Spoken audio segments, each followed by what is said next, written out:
I would like to thank Hillary Clinton for reminding us all how we dodged a bullet in 2016. You see, she tweeted, "Trump did promise America first." And she was referencing a news story that said the US now has more coronavirus patients than any, or more people with coronavirus than any other country on the planet. Well, this may be true. If you go by the global numbers, yeah, it sounds like it makes sense. The United States just soared past 100,000 confirmed cases. I think if you operate on common sense, you'd probably think that China has more cases and they're just lying. You see, China expelled several American journalists, not all of them, but many of them. And around the same time, started bragging about how they had no new cases. Okay, well, there's actually a good argument for why that may be the case. It's an authoritarian country. They're locking people in their homes and detaining anyone who dares speak up. So when you have the authority to, barricade someone's doors shut and they don't do anything about it, I mean, yeah, hardcore social distancing. I'm sure it would work. The reality is, at least in my opinion, or I should say the reality is, they just started shutting down theaters again. So they started lifting restrictions, then all of a sudden stopped. And now we're seeing reports that there are new waves of infections. People who are already infected, tested, recovered, and then once again tested positive. It could be that the coronavirus is coming back. But let's not talk about the U.S. too much. I will mention, for those that were saying, the flu is worse, congratulations. Okay, or I shouldn't put it that way, but now we have we're seeing more deaths than the flu, according to CDC. One New Yorker dies every 17 minutes, and 911 calls hit historic highs amid fears hospitals could collapse in 9 days as the Big Apple death toll hits 450. But I want to talk about China. Yes, we know in the U.S. we're seeing more and more cases. We're doing more and more testing, and we're still not doing enough because apparently they only really test people who are patients who are actually sick. Some people who have traveled, may have mild symptoms, aren't getting the test. But now take a look at this story. Stacks of urns in Wuhan prompt new questions of virus's toll. Was China telling the truth about no new cases? Yet they're delivering thousands of urns to Wuhan? A lot of people think this isn't serious. They think it's not happening. They think the flu is substantially worse. Let me ask you a question, man. When was the last time you saw a story about thousands and thousands of urns being delivered to a bunch of grieving families? Like, what's really crazy about this story? Let me read this real quick for you. Bloomberg reports the long lines and stacks of ash urns greeting family members of the dead at funeral homes in Wuhan are spurring questions about the true scale of coronavirus casualties at the epicenter of the outbreak, renewing pressure on a Chinese government struggling to control its containment narrative. The families of those who succumbed to the virus in the central Chinese city, where the disease first emerged in December, were allowed to pick up their cremated ashes at 8 local funeral homes starting this week. As they did, photos circulated on Chinese social media of thousands of urns being ferried in. Outside one funeral home, trucks shipped in about 2,500 urns on both Wednesday and Thursday, according to Chinese media outlet Caixin. Another picture published by Caixin showed 3,500 urns stacked on the ground inside. It's unclear how many of the urns have been filled. People who answered the phones at 6 of the 8 funeral homes in Wuhan said they either did not have data on how many urns were waiting to be collected or were not authorized to disclose the numbers. Calls were not answered at the other 2. Some families said they had been forced to wait several hours to pick up the ashes. The photos circulated as mass deaths from the virus spiked in cities across the West, including Milan, Madrid, and New York, where hospitals were erecting tents to handle the overflow as global infections soar past 500,000 with 24,000 dead. According to the Chinese government figures, 2,535 people in Wuhan have died of the virus. The announcement that a lockdown in place since January would be lifted came after China said its tally of new cases had hit 0 and stepped up diplomatic outreach to other countries hard hit by the virus, sending some of them medical supplies. The other day, NPR reported they actually spoke with some Chinese people who had been infected, treated, and had recovered. This was an alarming story because it shows there's potentially the possibility for reinfection, which means this might not do anything.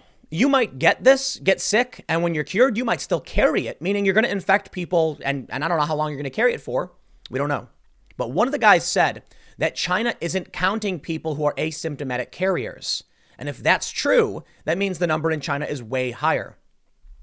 Bloomberg says some in China have been skeptical of the accuracy of the official tally, particularly given Wuhan's overwhelmed medical system, authorities' attempts to cover up the outbreak in its initial stages, and multiple revisions to the way official cases are counted. Residents on social media have demanded disciplinary action against top Wuhan officials.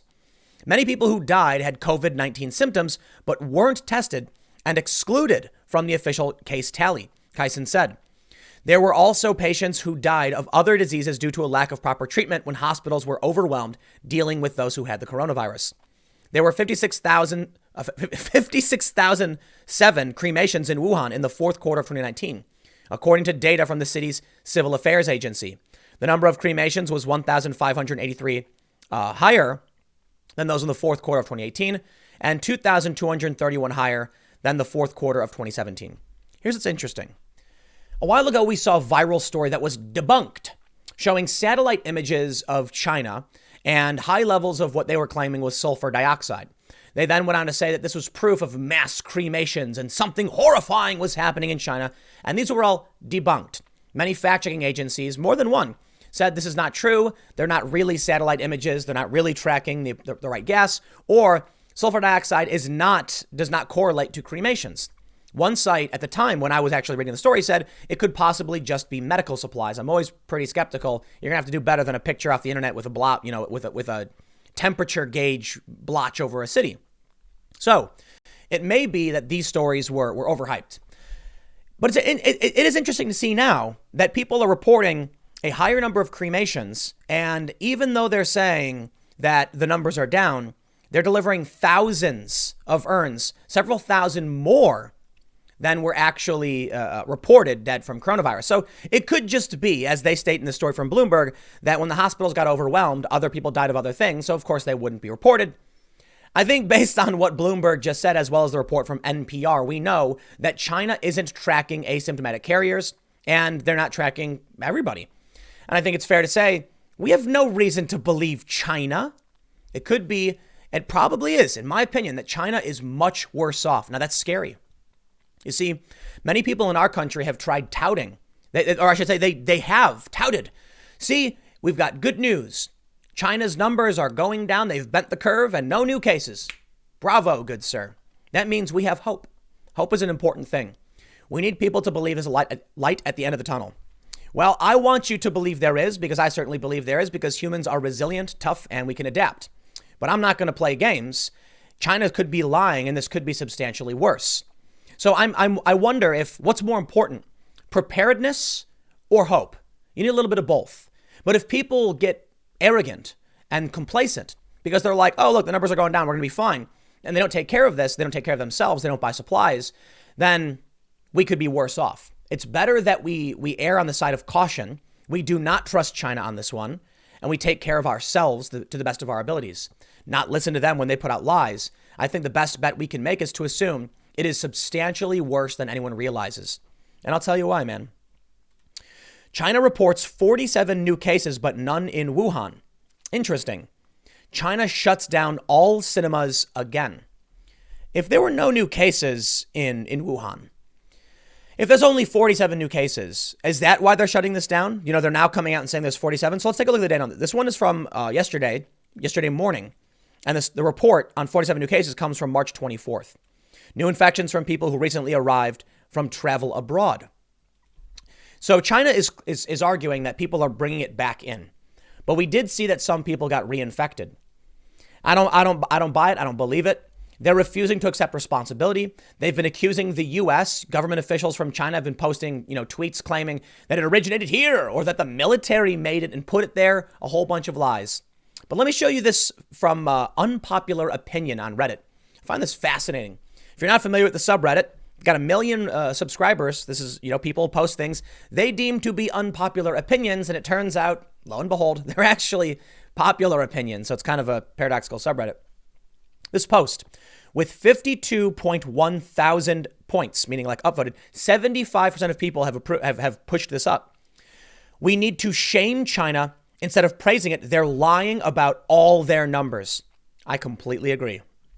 There is no way in hell Italy has 3 times more deaths than China. There is no way in hell America has more infected than China. You're telling me a virus that kills people with lung issues, people that live in pollution, people in large urban cities, and old people has killed only 3,000 infected 80K in a country infamous for their poor air quality that kills 300 to 400,000 people per year.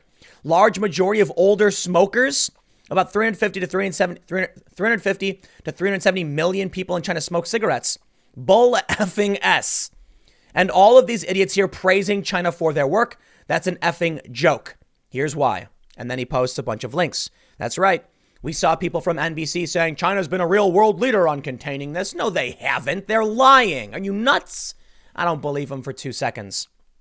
This is a really great point. 300 to 400,000 people in China die per year. Now, it's not only that. When we look at the numbers in the U.S. compared to Italy, and everyone said, they show the exponential graphs, and it's like, oh no, the U.S. is starting to get worse than Italy. Well, hold on. New York, the epicenter of for the U.S., makes sense. First of all, you had a complete failure in leadership from Bill de Blasio and Andrew Cuomo. Now, look, I'll give Cuomo some respect now for the job he started doing, but he dropped the ball initially. Bill de Blasio actively made everything worse. De Blasio, he's the mayor of New York, for those who don't know, told everyone to go out. He's like, go out like normal. Don't worry about it. And so did his health staff. Cuomo actually resisted a citywide lockdown and said, get real, Bill. It's not going to happen. Now, here we are. The epicenter is New York. Well, New York's got a ridiculous population density. But when we look at Italy, they have a smaller population than the U.S. So yes, the United States is going to see way more infections. If you want to do a fair analysis, you would need to compare the United States to the entirety of Europe and then track those numbers. But even then, it's still difficult because the population density of Europe is much higher on average than it is in the U.S. But with many more cities and many more places for infections to start bubbling up, compared to a smaller country like Italy, you would expect us to see a larger number, hence 100,000. Not to mention, New York, massive. There's something like 28,000 people per square mile in that place. It's nuts. Well, now let's go look at China. How many people do they have? Like 1.3 billion? And you're telling me that they don't have more, that's it, the numbers just stopped? No, listen, man, I can get it if they contained it in Wuhan. But with 1.3 billion people, a substantially larger opportunity for the virus to spread, you'd expect to see a couple 100,000 at least, a per capita number or something on par with the average of the world. You don't see it. And I have to wonder why. Well, actually, I don't have to wonder. I'm going to make an assumption. China is lying. Some of the comment says, the top comment is, it's also a weird coincidence that their internet activity has dropped significantly recently. That's right. There's a lot of speculation as to why this happened, but something like 8 to 25 million phone lines have vanished. I wonder why. Well, some people have put forth a pretty decent argument. If you're quarantined and not making any money, like our economy is shut down, you don't pay your phone bill. I don't know how it works in China. In the US, if you miss your phone bill, they send you a notice saying you missed your phone bill. If you miss your phone bill a second time, they say you missed your phone bill a second time, and if you don't pay by this date, we'll shut you off. So it could be that in the past 2 months with the hard lockdown in many of these cities, these people weren't paying their phone bills. But I don't know. Is the phone the thing you don't want when you're in a crisis? I mean, there's a lot of things you could give up, eating out. Granted, I don't know exactly what the culture of China is like. We here in the United States like to go to sports bars and stuff. But would we cancel our phone plan? I mean, it's not that expensive relative to other things we could give up if we were broke. It could just be that the people in China have no access, no ability to pay for it. But the other thing is, landline phones have also been getting shut off. Same problem, I guess. Well, the conspiracy theory is that this is millions upon millions of dead. I don't think we can go that far because in the US and other places, we are not seeing the numbers, in the millions. We're seeing numbers in the thousands and tens of thousands. So it would make sense then if China had tens of thousands dead as well. And they're lying. Here's one said, the number of registered phones has significantly dropped. I've seen numbers from 8 million to 25 million. Also, China just ordered all movie theaters nationwide to shut down. So we understand. Someone says, I'm not buying 80K cases in China for the past 3 days. Yeah, seriously. So basically, a lot of these are very, very common. But I want to give a shout out to Project Veritas. For those that aren't familiar, this is the undercover news outlet started by James O'Keefe, who has been smeared relentlessly in the press. But they did possibly the best piece of journalism pertaining to the coronavirus that we've seen yet, at least as it pertains to the United States. So my props and a shout out to O'Keefe and Veritas. They put out this video. It's about 6 minutes long. This is what is happening right now inside the hospitals in New York and New Jersey. Project Veritas is, well, I'll say notorious, because I don't want to say infamous or famous. It depends on what your political alignment is, I suppose. But they are very well known for their undercover reporting. James O'Keefe and I believe a couple other people, I think it was actually James, they went to the hospital and they tried to get a coronavirus test. My understanding is they weren't able to, because he says if you're not sick and you're not going to be a patient, then they don't test you, which means our numbers could be artificially low. It also means that the mortality rate could be substantially less. This guy says, if you're not a patient, we don't test you. And so a lot of people have been complaining about. And if we only test people who are in the hospital sick, it could be the mortality rate is very low. But needless to say, I mean, it's still important to point out, a lot of people end up in the hospital. So they've got beds filled in certain places. People are panicking. We've seen the videos from the New York Times. But there's a reason why I think this is one of the best pieces of journalism to actually come out pertaining to this, because James and crew did three things. Well, first, they went to a bunch of different hospitals, but they found three important things. The first thing is that, yes, there are hospitals that straight up tell them, and this is candid, this is undercover stuff, saying it's bad, people are dying here. And they do mention it's a lot of people with underlying health conditions like diabetes or lung issues. But yes, a woman's like, this is serious, you shouldn't be doing this. Like, because they mentioned they're traveling. And she says, you're going to bring this to everybody else, and people in this hospital are dying, and they're all wearing this gear. Seems legit. But then James goes to another hospital where they say, yeah, they think it's overhyped. The media is definitely, pumping this stuff up, making it seem crazier. One woman says, the people are freaking out because it's an unknown. And she doesn't think it's, the apocalypse or anything or that big of a deal relative to what the media is saying. But I think what we're seeing here and why this is so important, a lot of people have been skeptical, saying they don't think it's happening. The media is hyping things up. Definitely. The media is hyping things up, but it is happening. So when you see this video coming from what the media would call a right-wing, new activist group or whatever, and they're showing you real doctors saying like, it's bad, or yeah, it's pretty bad, but the media is hyping it up, we err on the side of it's probably bad. But the Veritas crew, James, also did something really, well, actually, check this out. One of the guys they talked to was a security guard who was like, he was pretty serious, man. He's like, the stuff I've seen, man, they're testing babies. Babies are born with it. It's serious stuff. So it's really interesting to see. It's not just about, doctors. They're definitely saying, people are being kept alive with machines. But in the end, James goes out to near Times Square and walks around and shows what's going on. Man, I'm surprised nobody's done this yet. So I watched this video from Veritas, and I'm like, we've seen photos from Manhattan, but no one's actually gone to the hospitals throughout the New York Metro, which is the epicenter, got some statements from people, whether undercover or otherwise, letting people know it's legit, or at least for the most part, we should err on the side of this is going to be a serious problem. There was a bunch of posts on Twitter where people were saying things like, how come we're not seeing any videos from these hospitals? It's the age of viral media. Certainly someone would post something. And some woman who works at a hospital in New York, I think the Elmhurst Hospital, which is, very serious, like they're dealing with a major influx. She went around and filmed a bit. She didn't film any of the people because we have privacy laws and you can't. And some of the doctors who have posted on social media about this, at least one I saw a story, got fired and refused to, they said, take the tweets down, you can't do this. And he was like, no. And so they fired the guy. You will lose your job. The other question people have brought up is, well, what about, patients? They can film. No. If you're in a hospital and you're brought into a room because you're in distress, first of all, the last thing the average person's thinking is like, I'm going to start filming everyone around me. It's a good way to get hit. And I'm not saying anyone should. I'm just saying, dude, don't go around filming people who are in an ER. And people don't. The other thing was brought up was like, what about the patients in the waiting room? Dude, the people in the waiting room, you're in a tiny isolated waiting room. You can't go into the actual area where people are being treated because the doors are locked. And I'm sure if you're in the waiting room and you pull out your phone and start filming faces, you're going to get hit. So that's why I think this is really great that Veritas did this. They actually got some statements from doctors. I err on the side of this is super legit, and China's definitely lying about it. And here's what you got to understand.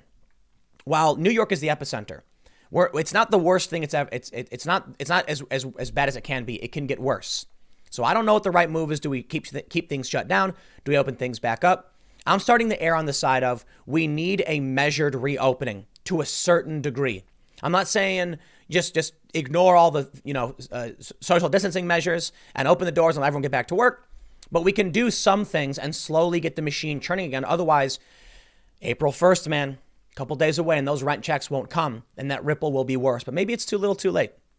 So anyway, that's the point. There you go. The U.S. is seeing cases go up.